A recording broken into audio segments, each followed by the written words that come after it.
Ultimate Martial Divine King, episode 88. Untuk melihat video selengkapnya, sahabat bisa kunjungi playlist yang telah Sabta Novel sediakan. Yuk mari, kita berimajinasi bersama dan masuk ke alur ceritanya.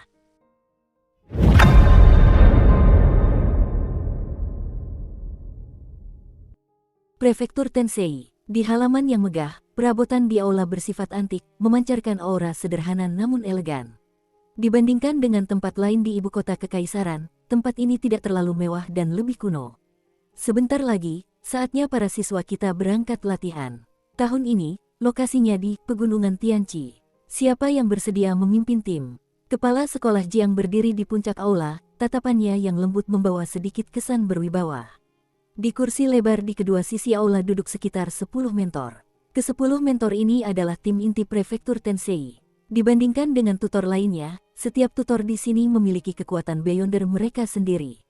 Akan tetapi, saat mereka mendengar kata-kata Pegunungan Tianqi, mereka tidak dapat menahan diri untuk sedikit mengerutkan kening. Semua orang tahu bahwa Pegunungan Tianqi bukanlah tempat yang ramah. Itu adalah salah satu gunung paling berbahaya di dinasti Bintang Suci. Binatang buas merajalela di sana, serangga beracun, ular, dan semut ada di mana-mana, dan orang-orang dari berbagai lapisan masyarakat berkumpul di sana. Bahkan ada penduduk dari klan yang terisolasi dari dunia luar. Semua faktor ini berbahaya. Melihat tidak ada yang menjawab, Song Chengli berdiri dan berkata, "Kepala sekolah Jiang, Cheng Lai bersedia memimpin tim." Semua mentor tak kuasa menahan diri untuk tidak menatapnya dengan kagum. Apapun yang terjadi, Song Chengli akan selalu menjadi yang pertama berdiri. Namun, kepala sekolah Jiang menggelengkan kepalanya sedikit. "Cheng Lai, kau sudah menjadi tetua di akademi kami. Memimpin tim pelatihan tidak cocok untukmu. Kalau begitu aku merekomendasikan mentor Sadoles," kata Song Chengli. Tanpa bayangan, tatapan semua orang tertuju pada seorang pria kurus berpakaian hitam. Namun, yang membuat semua orang terdiam adalah Sadoles yang bersandar di sandaran kursi seperti lumpur. Matanya menyipit, dan tercium bau alkohol yang menyengat dari tubuhnya. Ia sesekali mendengkur. Bajingan ini, sudut mata Song Chengli berkedut. Ia benar-benar ingin menendang Sadoles ke tanah. Dia tidak hanya mabuk sepanjang hari, tetapi dia juga mendengkur keras saat itu. Para mentor lainnya juga menggelengkan kepala dan mendesah. Namun, kepala sekolah Jiang tidak berkata apa-apa. Ini bukan pertama kalinya ia melihat situasi seperti ini. Semua orang tampaknya terbiasa dengan ketidaksopanan Sadoles. Meskipun dia hanya tahu minum sepanjang hari, tidak ada seorang pun yang meragukan kemampuan mengajarnya. Namun, dengan kondisinya saat ini, mustahil baginya untuk memimpin tim. Instruktur Silan, di antara semua instruktur di sini, Anda satu-satunya yang belum pernah memimpin tim.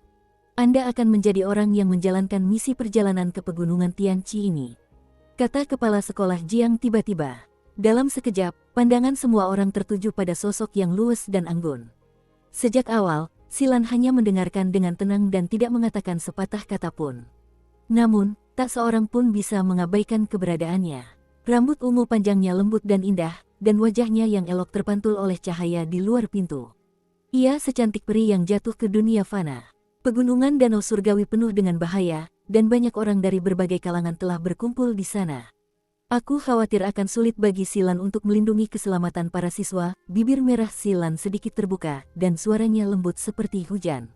Mentor Silan, keselamatan para siswa memang penting, tetapi betapapun berbakatnya mereka, semua itu sia-sia bagi bunga yang tumbuh di rumah kaca.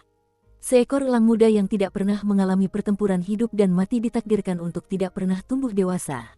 Saya harap Anda dapat berusaha lebih keras untuk anak-anak yang belum tumbuh dewasa ini. Saya yakin Anda dapat menyelesaikan misi ini. Silan tidak berkata apa-apa. Matanya yang jernih samar-samar memancarkan kesuraman yang tak terlukiskan. Selain itu, saya akan mengirimkan 2 mentor senior yang berpengalaman untuk membantu Anda. Saya ingin tahu apa pendapat mentor Silan, tanya kepala sekolah Jiang. Mata indah Silan bergerak. Ia merenung sejenak, lalu akhirnya mengangguk. Kalau begitu aku harus merepotkan mentor Silan dalam perjalanan ke Pegunungan Danau Surgawi ini. Juga, jika Anda bertemu dengan tim dari sekolah bela diri peringkat tinggi lainnya, cobalah untuk tidak berselisih dengan mereka. Setelah itu, kepala sekolah Jiang mengalihkan pandangannya ke Song Chengli yang berada di samping, dan berkata, "Penatua Chengli, segera umumkan perintahnya." Semua siswa yang telah bersekolah kurang dari 3 tahun, dan yang kekuatannya di atas level ke-9 dari Channel Opening Realm, dapat mendaftar untuk berpartisipasi dalam pertemuan pengalaman ini. Misi pertemuan eksperiensial ini disebut Perburuan Setan Danau Surgawi. Baik, Kepala Sekolah Jiang. Taruhan hutan maple. Hampir 1000 tiang kayu dengan berbagai ukuran dan tinggi didirikan tanpa pola apapun di alun-alun hutan maple. Tujuan dari Maple Forest Stack ini adalah untuk meningkatkan keseimbangan, koordinasi, kecepatan reaksi, dan fungsi penting lainnya dari siswa. Ada formasi di bawah tiang-tiang pohon. Begitu formasi itu diaktifkan, tiang-tiang kayu yang semula terpasang akan bergerak sesuka hati. Saat ini, jumlah orang yang berani bertahan di formasi tiang kayu dapat dihitung dengan satu tangan. Gemuruh. Pada saat ini, formasi tiang kayu tampak dalam keadaan aktif. Sosok muda dengan lincah dan mantap bergerak maju mundur di atas tiang-tiang kayu yang berganti-ganti sesuka hati di bawah kakinya. Pemuda itu memegang tombak emas gelap berpola hitam. Cahaya tombak setinggi 3 kaki menyinari badan tombak itu. Meskipun tiang kayu itu bergerak setiap 2 detik sekali, sosok Chu Hen tetap teguh seakan-akan ia berjalan di tanah datar. Terlebih lagi, saat Chu Hen bergerak di atas tiang-tiang kayu yang berbeda tinggi dan panjangnya, batu, daun, ranting kering, dan senjata tersembunyi lainnya akan berterbangan dari segala arah di alun-alun. Saat formasi tiang kayu diaktifkan, berbagai benda di tanah di sekitarnya akan otomatis menjadi senjata tersembunyi untuk menyerang. Hal ini secara langsung meningkatkan kesulitan pembentukan tiang kayu. Ding! Chu Hen menggunakan tombaknya untuk menangkis batu-batu yang berterbangan, dan cahaya tombak yang tajam langsung menghancurkannya berkeping-keping.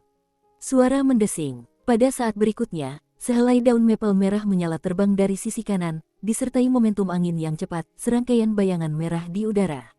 Pada saat yang sama, tiang kayu di bawah kaki Chu Hen juga bergerak seketika. Menghadapi bahaya yang terus-menerus ini, Chu Hen sama sekali tidak panik. Ketika ia kehilangan pijakan, ia mengerahkan tenaga dari pinggangnya, dan seluruh tubuhnya hampir sejajar dengan tanah. Kemudian, tubuhnya berputar, dan tombak penghukum iblis ditembakkan, menembus daun maple dengan tepat.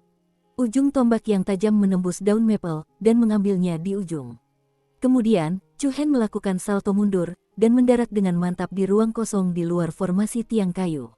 Weng! Lalu, daun maple di ujung tombak penghukum iblis itu bagaikan gelembung pecah, yang seketika berubah menjadi debu halus. Keterampilan yang bagus. Pada saat ini, terdengar tawa yang meriah. Chu Hen berbalik dan melihat bahwa pendatang baru itu sebenarnya adalah He Qingyuan.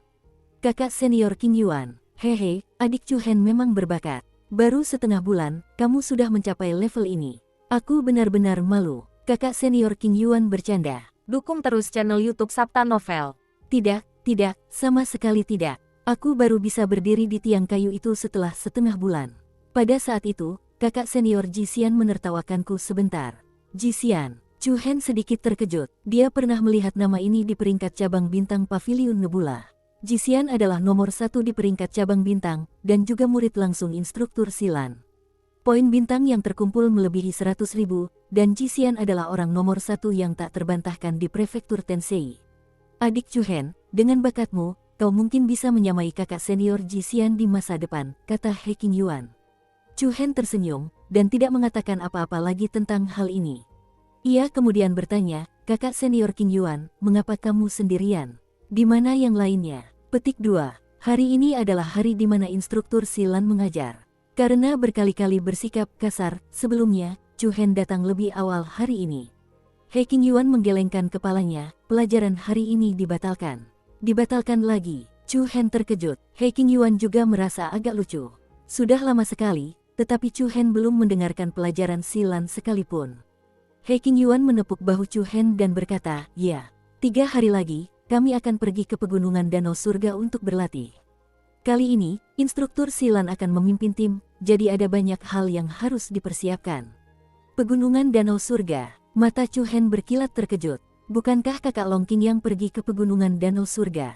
Sudah setengah bulan sejak Star Elite Competition Meet terakhir hingga hari ini. Selama waktu ini, Chu Hen telah pergi mencari Long Xuansuang 2 kali untuk bertanya tentang Long Qingyang, tetapi dia belum kembali.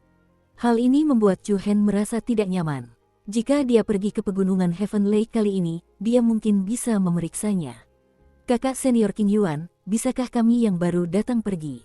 Tanya Chu Hen. Ya, syarat untuk mendaftar perburuan iblis danau surga adalah siswa yang telah bersekolah kurang dari 3 tahun dan setidaknya berada di tingkat ke-9 alam pembuka saluran.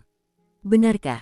Mata Chu Hen berbinar. Ya, kembalilah dan persiapkan dengan baik. Berkumpul di Seven Star Square dalam 3 hari. Setelah berbicara dengan Hacking Yuan sebentar, Chu Hen kembali ke kediamannya. Berita tentang pelatihan perburuan iblis danau surga telah menyebar ke seluruh prefektur Tensei. Begitu mereka mendengar bahwa mentor Silan memimpin tim, semua orang bergegas mendaftar. Tentu saja, ada juga sejumlah kecil orang yang takut akan bahaya pegunungan Heaven Lake dan tidak mau berpartisipasi. Kembali di kediamannya, Chu Hen mulai membereskan. Tinggal 3 hari lagi, aku bisa minum pil energi mendalam. Dalam belasan hari terakhir, Chu Hen pada dasarnya telah menyempurnakan dan mempraktikkan teknik tombak iblis penghukum pada susunan pasak kayu, serta mempelajari teknik segel es penyegel yang baru saja ia kuasai. Saat ini, esensi sejati di dalam tubuhnya telah menjadi padat dan stabil, jadi inilah waktu yang tepat untuk meminum pil Yuan mendalam. Dengan kilatan cahaya putih, sebuah botol giok kecil muncul di telapak tangannya. Setelah sumbatnya dibuka, bau obat yang harum tercium di hidungnya. Chu Hen menuangkan pil energi mendalam ke telapak tangannya. Pil merah tua itu mengandung energi yang samar dan tak terkendali.